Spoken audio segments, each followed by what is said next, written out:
This is ATN Global News. First, the headlines. Rivers woman found dead in her room.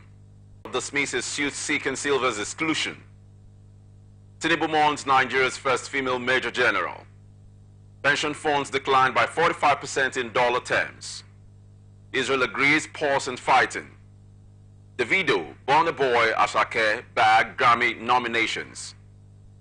Man City face Chelsea on Sunday.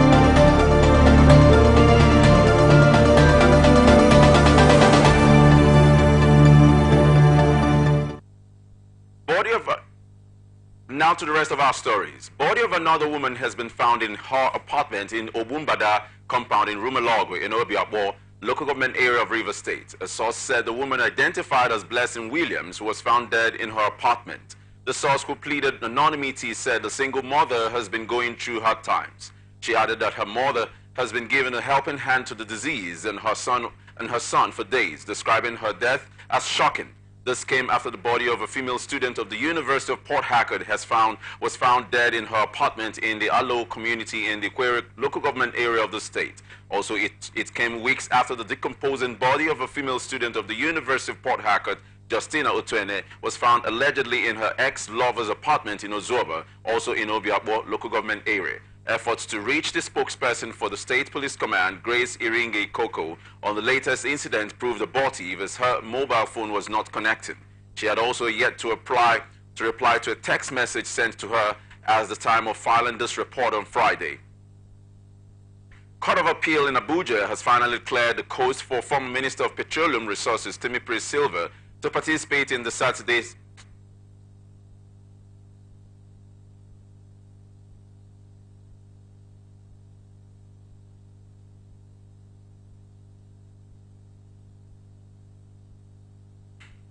former Minister of Petroleum Resources, Timi Silva, to participate in this Saturday's governorship election in Bayelsa State. The appellate court on Friday dismissed the last of the chains of suits seeking the exclusion of the All Progressive Congress governorship candidates in the gubernatorial poll, delivering judgment in an appeal instituted against Silva and two others by one Honorable Isikama Obomade Johnson. Justice Binta Zuber held that the suit was not only unjustifiable but brought in bad faith. By the appellant against the respondents. The court agreed with Chief James Ogu Onoja, a senior advocate of Nigeria, that the allegations of taking the oath of governorship office twice being held against Silva cannot stand in the face of law because competent courts had invalidated the first one. In the appeal, Justice Zuber also dismissed the allegations against APC that its April 14th, 2023 primary election, which produced Silva as flag bearer, was done in contravention of provisions of the law.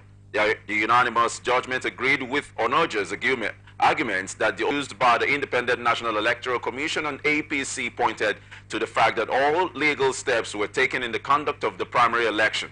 Justice Zuber also held that the appellant's case was statute barred, having been instituted outside the 14 days allowed by law as a pre-election matter. In totality, the Court of Appeal upheld the judgment of a federal high court in Abuja, delivered by Justice Eyang Ekwo, which on September 26 dismissed the suit for want of merit and substance. There was palpable tension at Tuan Brass Jetty in Brass local government area of Bayelsa State when officials of the Independent National Electoral Commission were offloading the election materials. This followed a misunderstanding that occurred between supporters of All Progressive Congress and the People's Democratic Party over where the election materials should be kept ahead of tomorrow's Saturday's governorship election. It was alleged that the Brass local government area PDP chairman, identified as Bara Daniel, was injured in the head by supporters of the APC, led by the former council chairman Victor Isaiah. Isaiah denied any involvement in the assault. He said that he saved the day because of the alleged unruly behavior of Mr. Daniel, who was intimidating APC supporters over how to secure the election materials. Meanwhile, the chairman of Brass local government area, Mr. Alabo Hansen Karika, has strongly condemned the attack on the PDP chairman of Brass local government area. Karika called on security agents to be on alert to prevent further violence. Nigeria Police Force vows to arrest and prosecute perpetrators of election violence and their sponsors in Bayelsa State. The IG in charge of election in the state, Daniel Sokari Pedro, during an address with election stakeholders and senior police officers deployed for the governorship election. According to him, the Inspector General of Police, Kayode Egbetekun, has directed police personnel to be committed to a free, fair, safe, and unhindered democratic process during the off-cycle election. Reacting on Atlantic Television, Comrade Chuba Chukwudi expressed optimism for a free and fair election only if the electoral umpires will follow all due and constitutional processes. Here is a report. From 2007 to 2011, there has been election held in Kogi State without violence. Stakeholders. Even if the people came out en masse and said this is where we want to vote and we voted there, what was the outcome of that election? Outside of that, security-wise, what has transpired there? And taking me back to this report, if you listen, you read through the entire report, because I think I had the opportunity of reading through the entire report, you find the way they coined the statement and said the assault on Ajoru was from what's it called, Alo Vazilos or one thing unionist. Look, we can pretend for all there is. Political correctness will put a little level of food on your table, but no man lives forever. The reality stares us in the face. Imo State as it is, I think people are calling for the sack of the resident commissioner. Up until now, less than 24 hours at the time, I don't think INEC has done anything about that. Under the pressure, and we're talking about an election that should be peaceful, that should be fair and credible. So whatever the Akwa Ibom State Governor Omar Eno has urged contractors handling different projects in the state to optimize the dry season to complete their projects. The governor made the appeal while inspecting key projects in the state on Friday. Eno, who was accompanied by members of the State Executive Council and the legislative arms, as well as the leadership of the People's Democratic Party, visited many projects within the state metropolis. They include internal roads at the Dakada Luxury Estate and Operational Perimeter Road, Taxiway, the International Smart Terminal Building, the Maintenance Repair and Overhaul Facility, and the Airport Medical Center at the Victor Atta International Airport. Speaking at the Dakada Luxury Estate, where he inspected the internal roads and lauded the level of progress at the site and commended the contractors for advancing the project even without the necessary mobilization. Earlier, the Speaker of the State House of Assembly, Udeme Otong, commended the governor for running a transparent and open government, stressing that the funds appropriated for projects have been judiciously utilized and pledged the legislature's continued support to ensure the timely delivery of democratic dividends to the people. Akwa Ibom State have to be careful because during this period there is usually an upsurge in the number of people and vehicles on the road. Speaking earlier, Akwa Ibom State Sector Commander Matthew Olonisaye represents. Minister of Water Resources and Sanitation Professor Joseph Utsev has appealed to state governments and communities to provide land that would encourage farmers to practice irrigated farming. In a statement of Friday, Utsev said this was necessary in line with President Bola Tinubu's directive as river basins to boost national food production. The statement quotes the minister as saying this when he paid a visit to Governor Godwin Obaseki of Edo State at the government house in Benin City. The minister said his visit was to officially launch 2023 dry season farming through the Benin-Owena River Basin Development Authority. He announced the commencement of nationwide dry season farming to meet the national food production targets. He sought the state government's approval of the deeds for acquired lands from communities in the state to facilitate the proposed partial commercialization of river basin development authorities. In his response, Governor Godwin Obaseki, while welcoming the team to the state, stressed the need for synergy economic summits. Supreme Court in Abuja has clarified that it is only a nominated governorship candidate of a political party that has the prerogative to determine who the party's deputy governorship candidate becomes. The Apex Court made the pronouncement in a judgment delivered on Friday in an appeal filed by the former deputy governorship candidate of the People's Democratic Party in Abia State, Igwe Philip Okey. Okey had in the appeal sought to set aside the August 31st judgment of the Court of Appeal in Abuja, which affirmed the July 3rd judgment of the Federal High Court, Abuja, dismissing his suit seeking to compel the PDP to retain him as its deputy governorship candidate for the last election. In the lead judgment written by Justice Owani Abba Aji, but read on Friday by Justice Emmanuel Agim, the Apex Court determined the sole question identified for resolution against Okey. The Supreme Court held that the justices of the Court of Appeal were right to have held that by the provisions of sections 187 subsection 1 of the Constitution, it is the constitutional right of the governorship candidate to nominate his or her deputy governorship candidate. Candidate of the People's Democratic Party in Imo State, Samuel Anyanwu, has debunked claims that he has stepped down for governorship, Hope Uzodinma of the All Progressives Congress. A video that circulated on social media on Thursday night claimed that Anyanwu had opted out of the race and backed Uzodinma. A statement issued by the spokesperson Ikenna Onoha on Friday, Anyanwu, however, described the video as fake, urging the people of the state to disregard the fake video. The statement added that no amount of blackmail and empty propaganda will save Uzodinma from the looming defeat on Saturday. It stated that Senator Samuel Anyanwu remains prominently in the race and will never think of withdrawing from a contest. Over 70% of observers have ticked him as a likely winner. Ahead of Saturday's gubernatorial election in Imo State, the People's Democratic Party says its candidate, Senator Samuel Anyanwu, is not deterred but set for victory. The party stated that the move was despite a malicious fake video allegedly produced and circulated by Governor Hope Uzodinma and the All Progressives Congress against him. The party urged the Independent National Electoral Commission, INEC, to disqualify Uzodinma. PDP said it is barbaric and shameful that the APC candidate Uzodinma descended so low to allegedly sponsor a fake video against the party's candidate to mislead the Imo people. This was contained in a statement issued on Friday by the Honorable Debo Ologunagba, the PDP National Publicity Secretary. According to the PDP, the fake video confirmed that Uzodinma was in mortal fear of the popularity of the PDP candidate and had to resort to last-minute underhand methods in a failed attempt to get him out of the way. The statement further claimed that Uzodinma had demonstrated that he was not ready to contest in a peaceful, free, fair and transparent election. Anambra State government has dismissed a fake link circulating on social media on the empowerment of youths in the state. A fake empowerment program promises 2 billion naira in financial empowerment to 5,000 youths in the state. But the press secretary to the state governor, Mr. Christian Aburime, said the link is fake and did not emanate from the government. The state government recently trained youths in the state with skills and also empowered them financially to start up businesses in a program named One Youth, Two Skills. Aburime said the governor has the welfare of youths at heart and will continue to ensure training and empowerment for youths, but added that such opportunities are advertised through government websites and press releases signed by its officials and not through faceless and fraudulent links. An appellate court sitting in Lagos on Friday upheld the election of Barrister Peter Mba as the governor of Enugu State. The judgment was delivered by a 3-man panel of the appeal court in a case filed by Barrister Chijioke Edoaga of the Labour Party.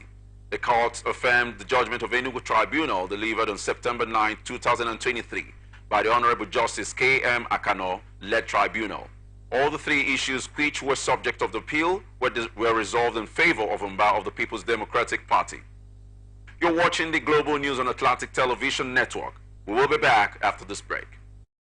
5-4 Empire Entertainment, in collaboration with River State Television, presents International Legendary Grand Award 2023. Theme: The Distinguished Conference, and Academic Beauty Queen Nigeria 2023 Season 5, The Beaut Elect Project, the #1 educational project contest nationwide. Performing Original Stereo Man, GYC, MC Mumu, Odogu Vibes, etc. Host Lady Chinyere Nwabweze, Nollywood star actress, and Emeka Okoye, Nollywood actor, and other special guests of honor. Date 19th November 2023. Venue Silver Blaze Garden and Hotels, 39 Eze Baka Baka Avenue, Woji Road, Port Harcourt, Rivers State, Nigeria. Time Green Carpet 4 p.m. Main event 5 p.m.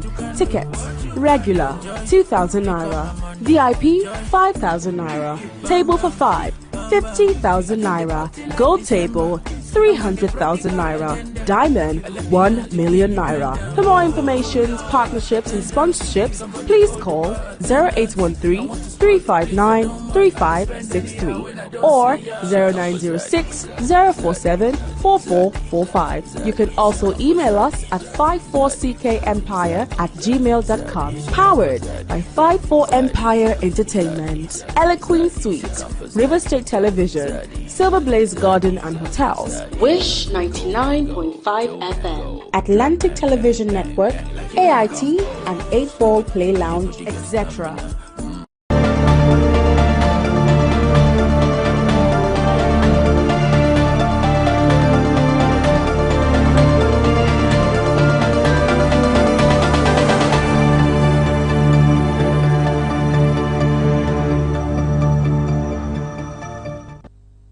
Welcome back. This is the Global News on Atlantic Television Network. Now to the rest of our stories. Lagos State government has announced a diversion of traffic on the Marine Bridge as part of the continuation of repair works by the Federal Ministry of Works. Marina Bridge is located between Ijora and Ajegunle in the Apapa area of the state.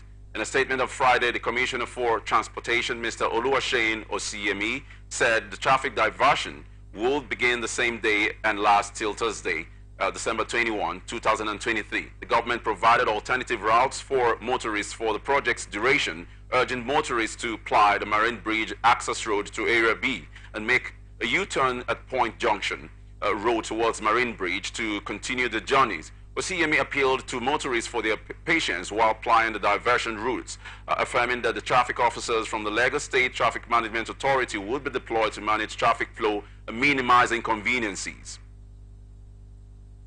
Fatal crash involving a Mazda bus and a Hosino truck on Friday at the Kara area of Lagos-Ibadan Expressway has left 2 people dead, while 10 were injured. The spokesperson for Ogun State Sector Command of Federal Road Safety Corps, Florence Obey, disclosed this in a statement sent to journalists. Obey said that the suspected cause of the accident was route violation and dangerous driving. While speaking over the crash, Ogun State Sector Commander FRSC Anthony Oga advised drivers to shun all forms of driving against traffic and be cautious while driving to avoid endangering their lives and the lives of other road users. He reiterated that FRSC remains committed to creating a safer motoring environment and service delivery and seeks the cooperation of all and sundry to reduce road crashes. Chief Judge of Ekiti State, Justice Oyewole Adeyeye, is set to resume on Monday, 4 months after a section of the State High Court complex collapsed on the judge. While in his office, Justice Adeyeye was still in his chamber at the time of the collapse on Wednesday, July 12th. Months after the president of the Nigerian Bar Association, Mr. Yakubu Chonoko Michael, visited the CJ in London, the United Kingdom. The visit was contained in a statement on Friday by the NBA National Publicity Secretary Akorede Habib Lawal. According to the statement, the NBA president expressed gratitude to God that Justice Adeyeye has quickly recovered to full health. Michael disclosed that the CJ is in high spirit and is set to return to the country to resume work on Monday. Suspended local government chairman in Benue State under the aegis of the Association of Local Government of Nigeria, through its solicitors, have approached the State High Court for an order of injunction restraining Governor Hyacinth Alia and the Speaker of the Benue House of Assembly from appointing and swearing in interim council caretaker chairman in any of the 203 local government area. In the suit, which Governor Alia is the first defendant, the Speaker of the State House of Assembly the second defendant, while the All Progressives Congress is the third defendant. The suspended chairmen are also seeking a declaration that the defendants have no power under Section 7 of the 199 of the 1999 Constitution and Section 21 of the Local Government Law of Benue State to appoint interim caretaker councils while the tenure of the plaintiffs is still subsisting. The suspended chairmen are also asking the court to declare as unconstitutional, null and void for the defendants to have authorized directors general services and administration to run the affairs of the local government councils. According to the suit, the directors general services and administration have no power to occupy the offices of chairman, vice chairman, and councillors in the local government council. Accordingly, they implore the defendants to refrain from the actions in the suit until the court decides the matter. Chairman of Lokoja Local Government Council, Honorable Mohammed Dansabe Mohammed, has been reported dead. The late chairman was confirmed dead around 4:30 a.m. at a hospital in Lokoja, where he was rushed to after he slumped at his residence. The paper said sympathizers were seen trooping into his family house on Friday morning at cantonment areas of Lokoja to condole the family over his sudden demise. He was said to have been involved in a series of political meetings ahead of Saturday's governorship election. He is survived by his mother, wife, and children.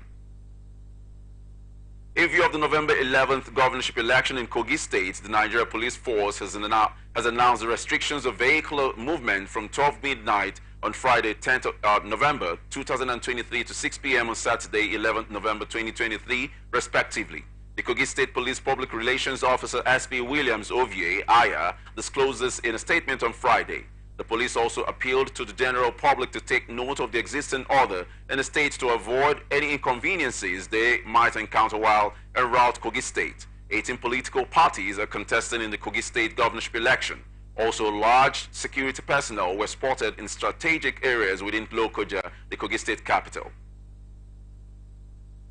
Clash between Fulani and vigilantes at the Beji weekly market in the Boso local government area of Niger State left 2 persons dead, while 7 others are currently receiving treatment at the primary health care center in Beji. A source said the incident occurred when the market was at its full capacity. Beji is an agrarian community with a national livestock and grain market about 30 kilometers from Mina, the capital of Niger State. The assistant head of medical services at Beji Primary Healthcare Center, Aliyu Yusuf, confirmed that 9 victims were brought to the hospital with various degrees of bullet wounds. He explained 2 were confirmed dead, while the remaining 7 victims, all Fulani, were responding to treatment. Also, Umar Rabe Sands, the Niger State Commissioner for Nomadic and Pastoral Affairs, also confirmed the incident, warning against any form of revenge. He added that the state government would engage all stakeholders to find a lasting solution to the rift between Fulani and Bagyi farmers. He also cautioned both parties to refrain from taking the law into their hands, emphasizing that there are various mechanisms for dispute resolution without resorting to violence to ensure continuous peaceful coexistence among the people. Court of Appeal in Abuja has reserved judgment in an appeal brought before it by the governorship candidate of the Social Democratic Party, Dr. Omar Ado, challenging the victory of Governor Amadu Umaru Fintiri of Adamawa State. The appellate court, after hearing the submissions brought before it by Ado, his deputy Amos Yusuf, and the SDP reserved judgment to a date that will be communicated to parties in the matter. While Ado prayed the court through his counsel to allow the appeal and annul the election of Fintiri, among other prayers, the Independent National Electoral Commission, Fintiri, Professor Khaled Tapwa, Farutwa, and the People's Democratic Party, who are listed as first fourth respondents, urged the court to dismiss the appeal for lacking in merit. Ado is challenging the judgment of the Adamawa State Governorship Election Petition Tribunal, which dismissed his petition seeking to nullify Fintiri's election as the governor of Adamawa State. While delivering judgment, the chairman of the tribunal, Justice T.O. Uloho, dismissed the petition, saying that it was incompetent, defective, incongruous, and not properly instituted, and that the petitioners were not certain with what they want. She declared that the petitioners had lumped the ground of corrupt practices and non-compliance with the Electoral Act and failed to file written statement of names of witnesses they intended to call. In its efforts to stem the tide of revenue loss in the solid mineral sector, the federal government has trained a total of 120 youths and women in Plateau State on artisanal and small-scale mining. The week-long capacity building, which was done through the revenue mobilization allocation and fiscal contribution of the activities of many actors in the sector.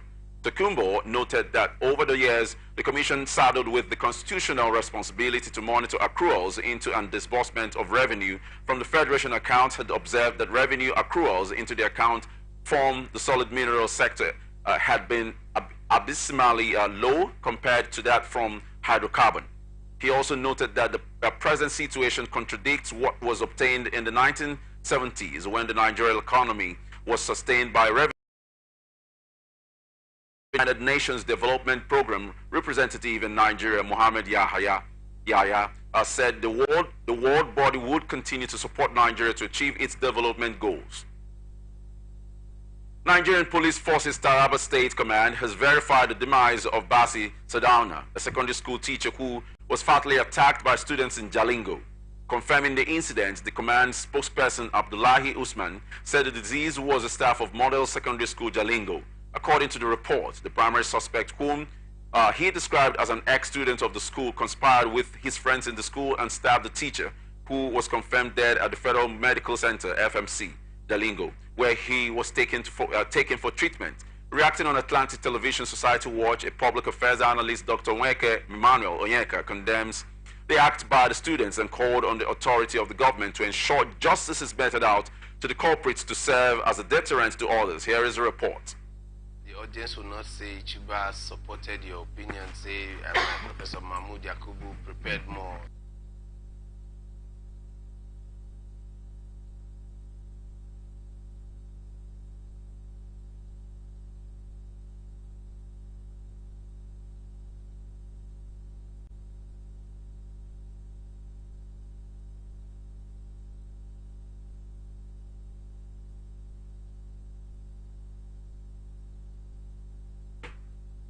Following the death of a member of the National Youth Service Corps in Kaduna State who was hacked to death by a gang that specialized in phone snatching and other crimes, the Kaduna State government has cautioned corps members during their orientation and opening ceremony. It will be recalled that the victim, Grace Chalia Silas, was killed in Bamawa area of the Kaduna metropolis while doing her early morning jogging and exercise. Representing the Kaduna State government, the Honorable Commission Human Services and Social Development, Hajia Rabi Salisu, appealed to court members to be careful with the movement and ensure that they take safety seriously. Here is a report.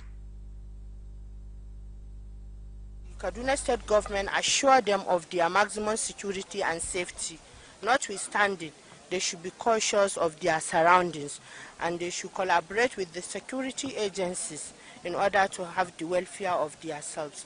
And we also want them to listen attentively to all the advice that will be given to them at this orientation camp.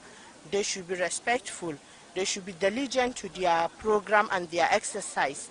They will find Kaduna State as a warming, hospitality, and accommodating. And the people of Kaduna State, I urge you all to accept these corps members into your communities.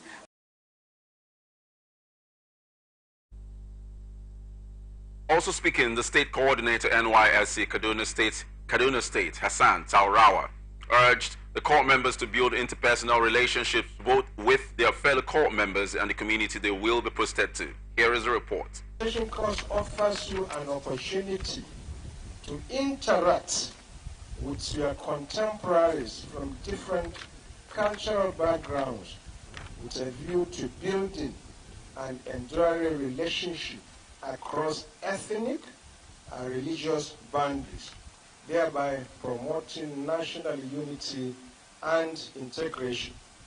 A total of 1,371 corps members have been registered so far.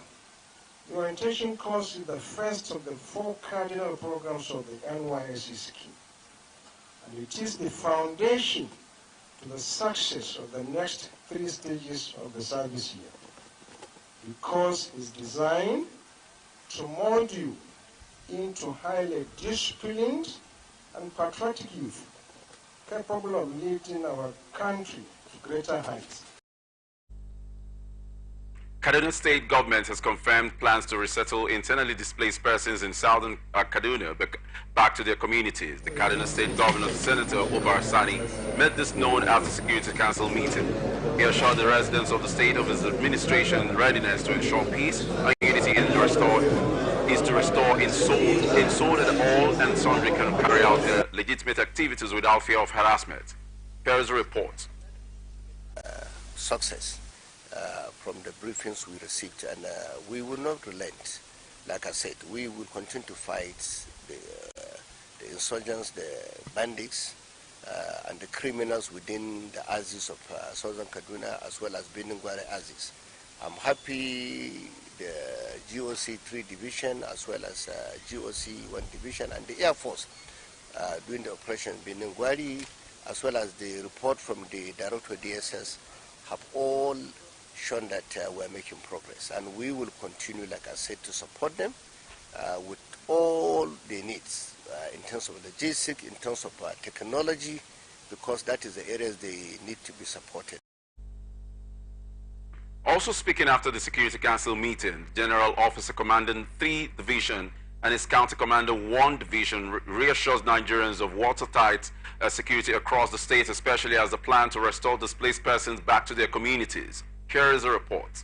Milestones of the achievement of Operation Safe Haven is the ability to relocate those that were displaced from crisis back to their ancestral homes so that they can resume socio-economic activities.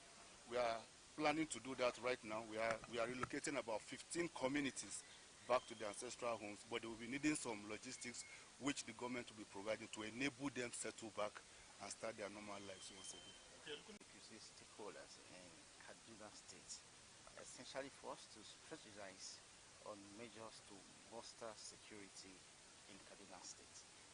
And with that, we are harmonizing efforts with all security stakeholders in Kaduna State to be able to network our security architecture to ensure that gaps that were observed in these deliberations are effectively covered. Going forward, we expect to have tighter security, firmer collaboration between all security stakeholders that we believe will manifest in enhanced peace and security for the people of Kaduna State. Family members of rescued Bethel Baptist students Spiksent kidnapped in Kaduna, Treasure Ayuba, has spoken to press members on the circumstances on how Treasure Ayuba regained his freedom. It will be recalled that on July 5th, 2021, gunmen invaded the school in Damishi, Kaduna State, and abducted 121 students. Our correspondent Mike O'Day James filed his report from Kaduna State. I was confused because after all the effort we made, there was nothing coming out. Like, it's just like we've been wasting all our effort. I don't just even know how to explain. So me seeing him yesterday, I couldn't even believe my eyes. Like, I was not even sure if this Treasure that I saw, because when he came, it was my younger sister that was in the parlor. She knocked. Me, I was inside.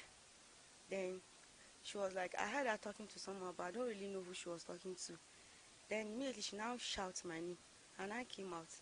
I saw Treasure. She was like, Treasure, Treasure. When I came out, I saw him. I was like, is this Treasure? Because I saw him, like, he doesn't look like my Treasure that I know. So I was like, Treasure, are you the one? He now said yes. Treasure, the first thing he now asked me, he said, Mommy, how is your leg? Because when they kidnapped him, I had an accident. Like, it was just 3 weeks.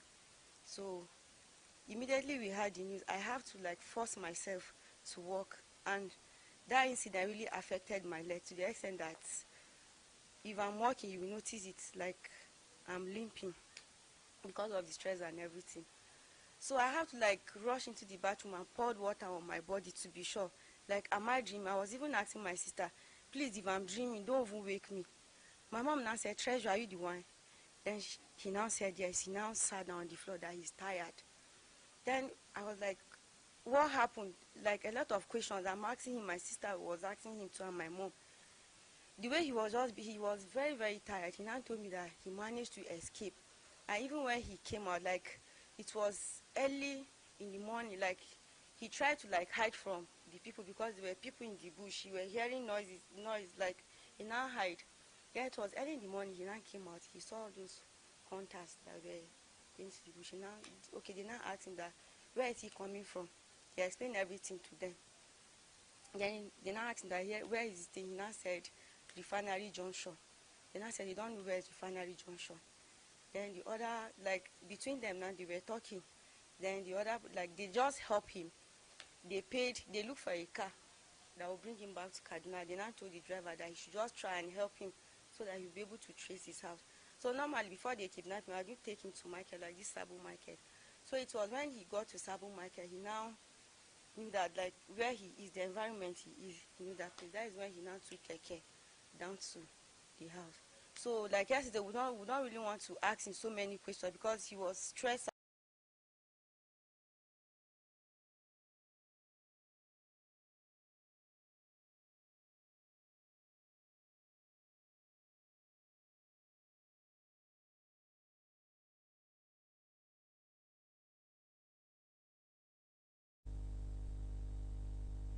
Nigerian Medical Association, in partnership, has commenced free medical outreach for the less privileged and people in Gambo Sawaba General Hospital, Zaria, local government area of Kaduna State. The free medical treatment includes awareness and basic health tips which will help increase well-being of patients and the general population. Fielding questions from newsmen, the medical doctor says as part of Physician Week, they are giving back to the society in the best way possible.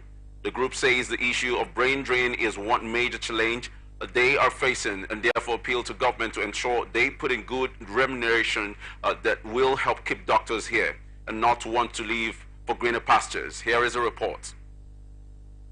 And as part of the activities, you can see that they are visiting this facility to give our women sensitization on sensitization and health talk concerning their pregnancy and how to take care of themselves. The primary health care cannot handle. They will refer them to the secondary health facility where they will get better care. You see, we've made so much, we've talked so much about brain drain and its attendant effects on first the physician, the country at large, the patients themselves. Include poor remunerations, poor infrastructure, dilapidated infrastructure, poor welfare conditions, insecurity, all these things are factors that are actually making people or physicians or healthcare workers to look elsewhere. And these are the factors that we can do something about. We can address them, and if we do that squarely, it will encourage many more to stay. I can tell you for a fact that so many doctors, in the first place, many did not want to leave. But because of the conditions, the economic realities, is telling on all of us, including physicians are not excluded from that. And so that's why we keep hammering on improved welfare conditions, because we are in a competitive market, whether you like it or not. So it is not enough to just tell a doctor after training and qualifying as a doctor to just want to convince him to stay just because he is a Nigerian. What happened during previous elections? We knew what happened there. It's like we've had a lot of a kind of insecurity, and if such things should happen, election will not take place. Look at what is happening in Imo. Regards to NSA president. Are sworn in the sole administrators of the 14 local government areas of the state, charging them to uphold the guiding principles of his administration's rescue mission. The ceremony was held at the Nadama Hall, J.B. Yakubu Secretariat in Gusau, the state capital.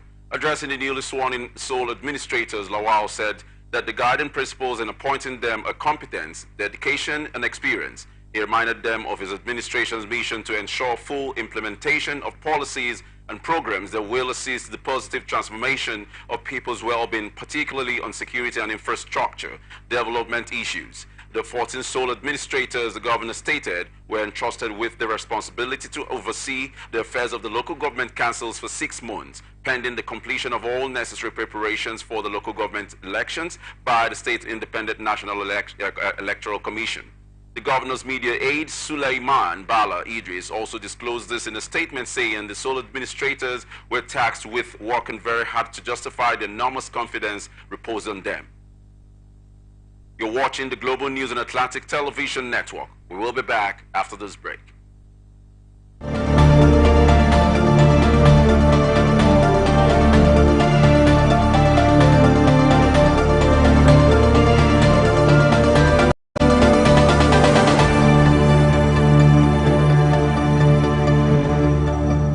Welcome back. This is the Global News on Atlantic Television Network.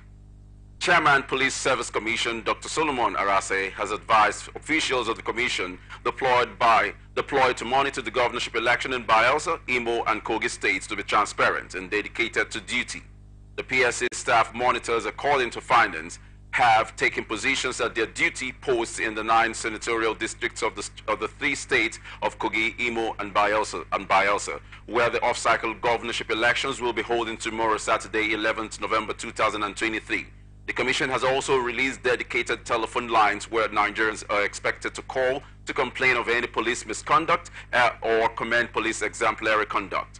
According to a statement on Friday by the head press and public relations, Ikechukwu Ani, the Commission monitors will be appearing in reflective jackets with PSC inscriptions for easy identification. And he said Arase has charged the staff monitors to leave above board and execute their assignment with diligence and commitment. Arase said the Commission will also hold its staff monitors accountable for any deliberate infraction in the course of their duty, and warned that they must restrict themselves to the approved guidelines on monitoring of police conduct and the rules of engagement.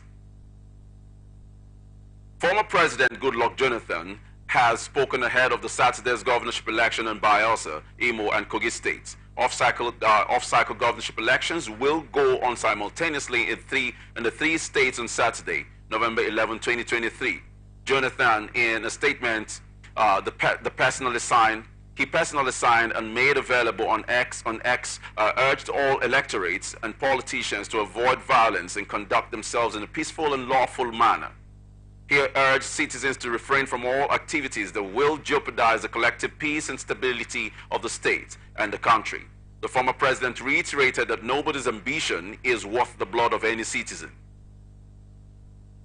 Independent Corrupt Practices and Other Related Offenses Commission has deployed its operatives to monitor off-season elections governorship in Bayelsa, Imo, and Kogi states. In a statement, the ICPC spokesperson Azuka Ogugwa said the operatives deployed to 56 local government areas and 649 wards in the 3 states are to prevent vote buying and other electoral malpractices at polling units during the elections. Speaking on Atlantic Television, an advocate for good governance, Chuba Chukwudi, opined that the most important of the pre-election process by the relevant agencies and civil groups must be get towards the better electoral results in the end. The audience will not say Chuba supported your opinion, say Professor Mahmoud Yakubu prepared more. No, let's not go there. Professor Yakubu Mahmoud had prepared before, is preparing again. What we should be looking at is what the outcomes of the preparations will be. Now, having established that fact, it is important and imperative for us to say, like I always say, are these things rhetorics? Are these things really happen? These are the international standards, we're observing them. So what ends are we observing them? We just had the 2023 general elections. First from Oshun to Kitioso, down to, we saw the vote buying and all of that. How many people were prosecuted for vote buying? How many people were sentenced or punished? And this was the punishment. What is the journal that has been sent to the public space to say this is the journal you can reference what happened to XYZ for doing stuff like this, for getting involved in this?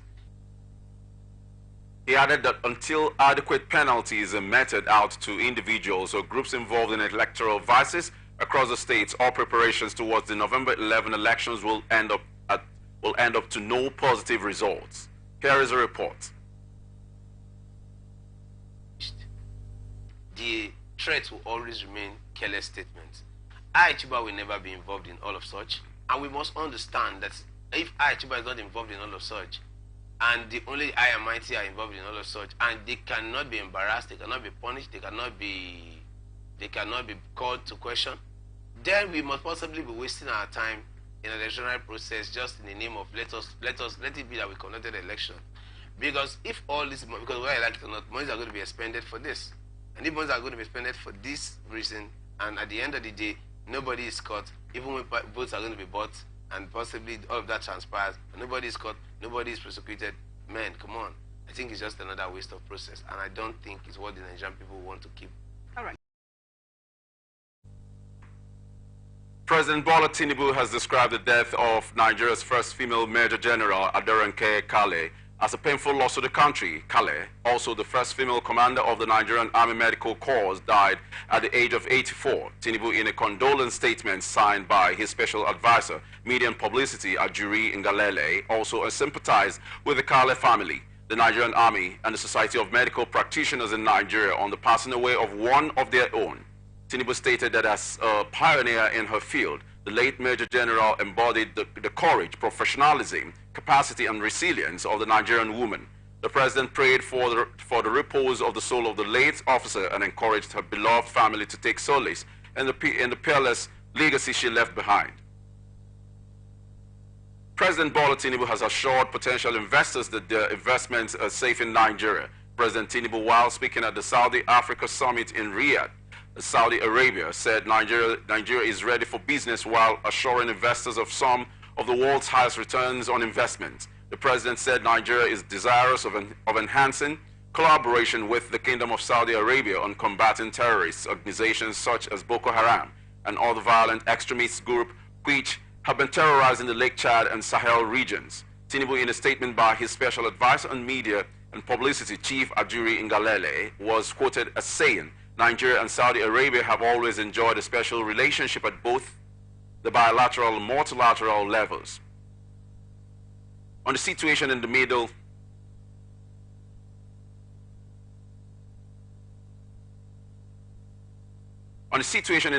East, particularly in Palestine, the president reiterated Nigeria's call for an immediate ceasefire and the pursuit of a peaceful resolution to the conflict. President Bola Tinubu has appointed Comrade Asafon Sunday Adedayo as Senior Special Assistant in Student Engagement. This was disclosed in a tweet via the official X handle of the president. Adedayo was the immediate past National President of National Association of Nigerian Students. He was a former member of Action Congress of Nigeria, and now a current member of the All Progressives Congress. Adedayo has hired National Diploma from Crown Polytechnic, Ekiti. He also has a postgraduate diploma from Ekiti State University, Ado-Ekiti. National Industrial Court has restrained the Nigeria Labour Congress Trade Union Congress as well as their affiliates from embarking on any form of strike or industrial action. The two labor unions were ordered to stop their planned nationwide strike scheduled to commence on November 14th. President of the court, Justice Benedict Bakwa Kanyib, issued a restraining order following an ex parte application to that effect brought before the court by the federal government of Nigeria and the Attorney General of the Federation and Minister of Justice. Justice Kanyib invoked Section 17 and 19 of the restraining order against the organized labor. The federal government and the AGF, through their lawyer, Tijani Ghazali, had in the ex parte application prayed the court to stop the planned strike. They said this was to avert untold hardships that would be inflicted on innocent law-abiding citizens and their businesses. The judge, who was persuaded by the government's argument, said that it is within the power of the court to intervene by way of a restraining order to ensure peace and tranquility. Meanwhile, the case file has been transferred to Justice Olufunke Anuwe, who is said to be handling similar labor dispute-related matters. Meanwhile, Inspector General of Police Kayode Ebetekun has ordered a thorough investigation into the alleged assault on the President of the National Labour Congress, Joe Ajero, to ascertain the facts surrounding the incident and to address any ambiguities that may exist. This was made known in a statement by the Force Public Relations Officer Olumuyiwa Adejobi, shared on the Forces X account on Friday. The statement revealed that the IGP has directed the Deputy Inspector General in charge of the police of the Force Criminal Investigation Department to take over the matter, with the primary objective of ascertaining the true facts surrounding the incident and to address any ambiguities that may exist, as the police has been inundated with different versions of the incident, making investigations imperative to clear the conflicting accounts. The IGP therefore assures the public, most especially the leadership of the organized labor, that a thorough and unbiased inquiry will be conducted to provide clarifications, while urging organized labor and the public to remain calm, as he has personally intervened to address the issues surrounding the incident. Ajero was attacked in Owerri, Imo State capital, during the week while leading union members on a strike. Now, business news. Value of pension funds has declined by 45.18% when valued in dollars, following the devaluation of the naira. Data obtained from the National Pension Commission's website showed that the net asset value of pension funds stood at 17.35 trillion naira as of September, amounting to 19.83 billion naira when dollarized, using the official exchange rate of $874.71 per dollar.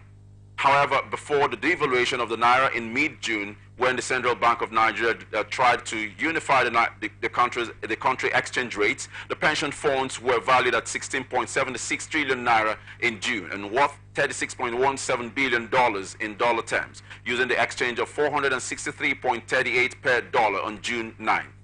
In a memo signed by Director of Financial Markets Angela Sare Ejembi, the Apex Bank announced the collapse of the segments of the foreign exchange market into the investors and exporters window, which was subsequently renamed the Nigerian Anonymous Foreign Exchange Rate Fixing Window.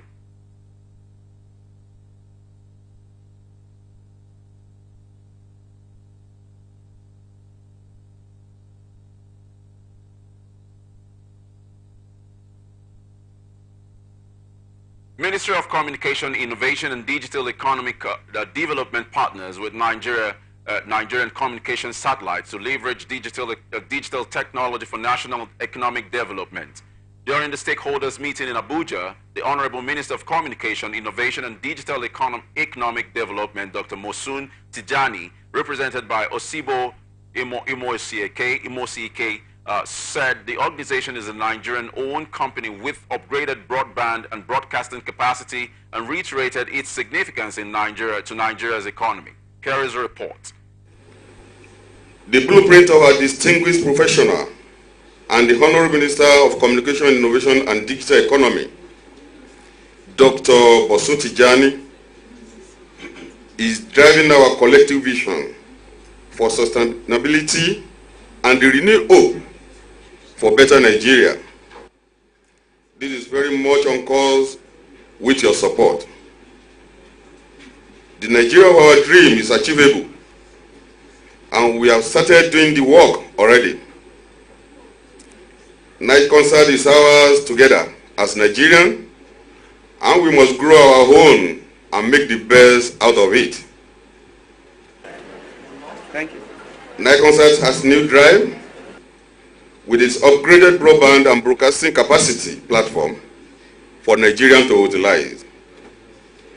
Night concert is therefore open for even greater business opportunity for all of you to own. Our expanded services and operation in KA band broadband is a ready market for you all. And the navigation overlay precision using the satellite-based augmentation system, SBAS, for aircraft landing has demonstrated to the world that we, Nigerians, can do it and must lead the African technology group. L-bound fleet management is the new frontier for oil and gas and the maritime services. We are ever ready to do the needful, as you can all see that our vibrant minister and the energy complementing MD are leading the Nigerian digital economic space, building capacity and networks for the betterment of all and sundry.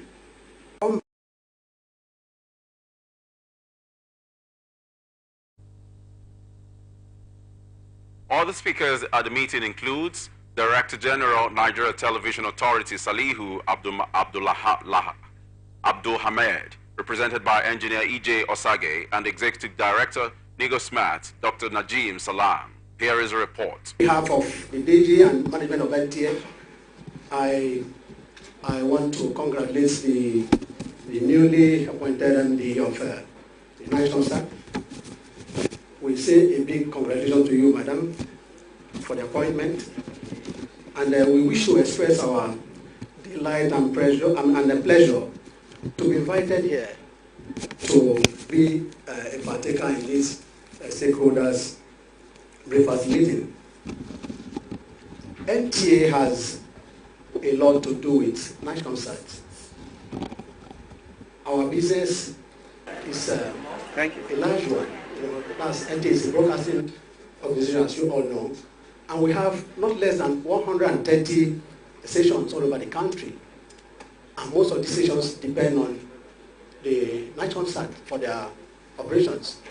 We link all the stations, link up from all the stations of the country, and even the communities in the country also, to the center, which is at Abuja here. And all of them, we do that through NICOMSAT.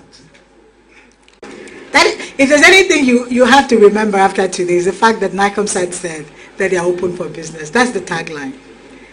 Our current focus is to maintain and enhance our service quality and ensure that our infrastructure is reliable, and in terms of our technology, there is continuity. What we're doing is to rekindle our commitment to serve our clients and our partners better and deliver on our mandate as listed by the Federal Ministry of Communication, Information and Digital Economy. Our vision is to be your preferred satellite communication provider. That is our vision. And today what we're actually doing is to unveil some of our services that we've actually reimagined. And they include our broadband services, like most of you will know, using Ka band, C band, Ku band. Our broadcasting services designed to actually empower satellite TV operators. Our direct-to-home platform, which is well equipped to meet the demands of our customers in the broadcasting sector. International Monetary Fund has disclosed that China's declining growth is set to affect Nigeria's economic fortune. IMF noted that because China has forged deep economic ties with countries in sub-Saharan Africa over the past 20 years, its recent decline in growth may affect growth in Nigeria by 0.5 percentage points on average. IMF highlighted that China is the region's largest single country trading partner, as it buys 1/5 of the region's exports, metals, minerals, and fuel, and provides most of the manufacture of goods and machinery imported in the region. It, however, noted that China's recovery from the pandemic is now set to ripple across Africa. The Washington-based lender revealed this in a post titled "China's Slowing Economy Will Hit Sub-Saharan Africa's Growth." It further stated that the ripple effects of China's slowing economy extends to sovereign lending to sub-Saharan Africa, which fell below $1 billion last year, the lowest level in nearly 2 decades. It highlighted that the cutback marks a shift away from big ticket infrastructure financing. Now to international tidbits. China has sentenced the former president of one of its biggest state-owned banks to life in prison for bribery, as a campaign against corruption sweeps through the country's financial sector. Sun Deshan, the one-time chief of China's CITIC Bank, was ruled by a court in eastern Shandong province to have illegally received property valued at 980 million yuan, $134 million, over 16 years. A judge sentenced Sun to death with reprieve, a punishment that is typically commuted to life imprisonment. After 2 years, China's President Xi Jinping has waged a sweeping campaign against deep-seated official corruption since coming to power a decade ago. Last week, the ruling Communist Party said it had launched a corruption investigation into Zhang Hongli, the former chief of the Industrial and Commercial Bank of China. Israel has agreed pauses in its offensive in northern Gaza that will allow some civilians to flee heavy fighting, but Prime Minister Benjamin Netanyahu ruled out any broader ceasefire as a surrender to Hamas. U.S. President Joe Biden welcomed the pauses, which formalize an agreement that has already seen tens of thousands of Palestinians flee devastation in northern Gaza, but also said there was no possibility of a ceasefire. Netanyahu said Israeli troops were performing exceptionally well in the offensive launched after Hamas fighters poured across the border on October 7, killing 1,400 people, mostly civilians, and taking around 240 hostage. Vowing to destroy Hamas, Israel retaliated with an aerial bombing and ground offensive that the health ministry in the Hamas-run Gaza Strip says has killed more than 10,800 people, mostly civilians and many of them children. Tens of thousands of civilians have streamed out of devastated northern Gaza in recent days, with men and women and children clutching meager possessions as they emerge from the devastated war zone. U.S. Food and Drug Administration has approved the world's first vaccine for chikungunya, which it sees as an emerging global health threat. The mosquito-borne disease causes fever and joint pains and can be fatal to newborns. The FDA's approval is expected to speed up the vaccine's global rollout. This year, about 440,000 chikungunya cases, including 250 deaths, have been reported as of September. There is currently no specific drug to treat chikungunya. South Africa and South Asia have been the most number of cases this year. The vaccine named X-Chick has been approved for those aged 18 and above and are at high risk of contracting the disease, the FDA said on Friday. It was developed by Europe's Valneva and will be administered in a single shot. And now, entertainment news. Nigerian singer Adebayo Adeleke, popularly known as B-Red, has undergone surgery on his left knee. The surgery, which was performed at an undisclosed medical facility in Atlanta, USA, was successful. According to the singer, B-Red announced this via his Instagram page recently. While expressing gratitude to God for the successful surgery, the Ogun State governor's son said he can walk again. The singer, however, did not disclose what caused the injury that led to the surgery. His fans and colleagues thronged to the comment section to congratulate and wish him quick recovery.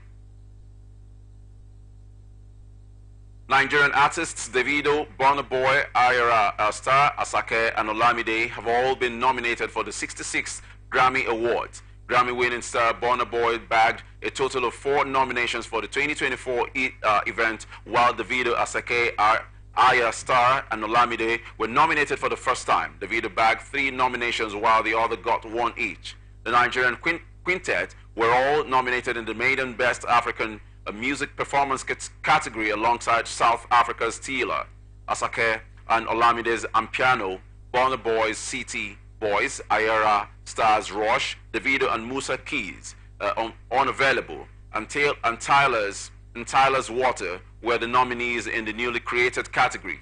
Burna Boy's other nominations include Sitting on Top of the World, featuring 21 Savage, a Best Melodic Rap, I Told Them, Best Global Music Album, and Alone, Best Global Music Performance. Davido's other nominations are Timeless, Best Global Music Album, and Feel, Best Global Music Performance. The 66th Grammy will be held on February 4th, 2024 at the Crypto.com Arena in Los Angeles. Meanwhile, the singer took to his X account on Friday to celebrate his nomination shortly after the board released the nominee list. This is the first time the unavailable crooner will get 3 nominations. American television presenter Darius Jackson has broken his silence after his ex-actress Keke Palmer filed a restraining order against him and demanded sole custody of their 8-month-old son, Leodis. The thespian had, in court documents filed on Thursday, accused Jackson of abusing her multiple times throughout the 2-year relationship. She claimed she had security footage of Jackson trespassing into her home, threatening, assaulting, and stealing her phone. Palmer said their relationship finally ended for good in early October, primarily due to the physical and emotional abuse inflicted on her by him. Meanwhile, Jackson has vowed to continue seeing the son despite Palmer filing a restraining order against him. Kim Kardashian has revealed the secret infinity symbol tattoo done back in 2021 after stating that she did never get one. And not only that, she got it done on the inside of her lip. The businesswoman let the cats out of the bag during the latest episode of The Kardashians, and noting that she got the ink done in 2021 to celebrate hosting Saturday Night Live.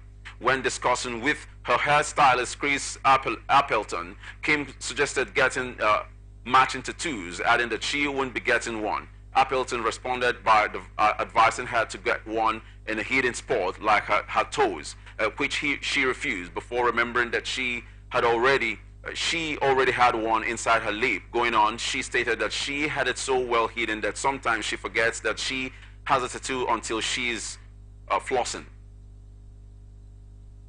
And here now is ATN Sports News. Board of the Nigeria Women's Football League has readjusted the kickoff date of the 2023-2024 season. The NWFL was earlier scheduled to begin on Wednesday, November 15th. The new season has now been rescheduled to start on Tuesday, November 14th. The Kitty Queens will host Delta Queens in the opening fixture of the new season. The match will take place at the Oluyemi Kayode Stadium in Ado-Ekiti. The president of the Nigerian Football Federation, Ibrahim Gassau, is expected to grace the game. All other week one fixtures will take place as scheduled. President of Nigeria Football Federation, Ibrahim Gassau, has charged the Falconets to go all out to secure a place at the 2024 FIFA Under-20 Women's World Cup. Chris Danjuma's side will begin their quest for a place in Colombia 2024 with an away fixture against Tanzania on Sunday. The third round first leg fixture is billed for the Azam Sports Complex, Dar es Salaam. The reverse fixture will take place a week later at the Moshood Abiola Stadium, Abuja. The Falconets contingent will depart Nigeria on Friday aboard on Ethiopian Airways flights to Addis Ababa and onwards to Dar es Salaam. Premier League leaders Manchester City travel to Chelsea on Sunday with Erling Haaland in ominous form as Arsenal and Tottenham seek to recover from their first defeats of the season. Early season results boosted hopes of a genuine title race, but City were the only team in the top 5 to win last weekend. Manchester United got out of the jail last week when Bruno Fernandes struck a last-gasp winner to end a 1-0 victory at Fulham and ease the pressure on manager Erik ten Hag. But the Dutchman is once again in the spotlight after United went down 4-3 in a chaotic Champions League match in Copenhagen on Wednesday. United would normally be expected to sweep aside Luton, Saturday's opponents at Old Trafford, but they have scored just 12 goals in 11 Premier League matches so far, and their injury-ravaged defense looks shaky. Meanwhile, newly promoted Luton, Burnley, and Sheffield United are all struggling along with Bournemouth. There is already a 5-point gap between 17th place Luton and Everton, 1 place above them. Fixtures for Saturday's games include Wolves to face Tottenham, Arsenal will play against Burnley, Crystal Palace versus Everton, Manchester United versus Luton, and Bournemouth versus Newcastle. For Sunday features, Aston Villa will play Fulham, Brighton versus Sheffield United, Liverpool versus Brentford, West Ham versus Nottingham Forest, and Chelsea versus Manchester. And that's the global news for tonight. Before we go, another look at the major stories.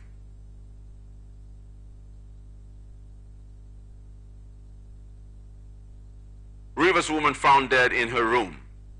Again, court dismisses suit seeking Silva's exclusion. Tinubu mourns Nigeria's first female major general.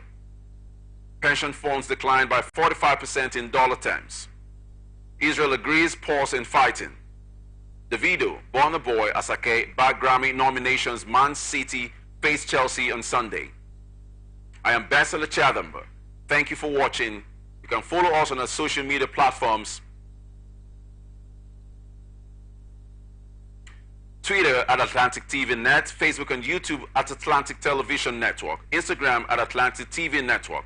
Do remember the peace and unity are pathways to progress. Good night.